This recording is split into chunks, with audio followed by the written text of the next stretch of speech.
আসসালামু আলাইকুম। আল্লাহ পাঠালেন আমাদের ইবাদতের প্রতিযোগিতা করার জন্য। আমরা শুরু করলাম সম্পদের প্রতিযোগিতা।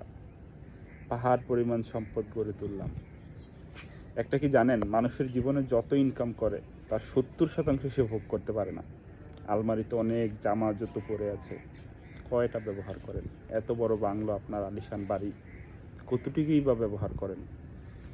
কিন্তু আপনার সম্পদের হিসাব কিন্তু আপনাকেই দিতে হবে।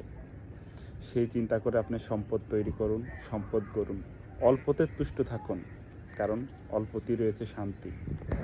যত বেশি আকাঙ্ক্ষা তত বেশি কষ্ট, তত বেশি আপনার রাত জাগা, নির্ঘুম রাত, অবৈধ পথ অবলম্বন। জীবনে যেই মুহূর্তেই থাকুন সৎ থাকার চেষ্টা করুন।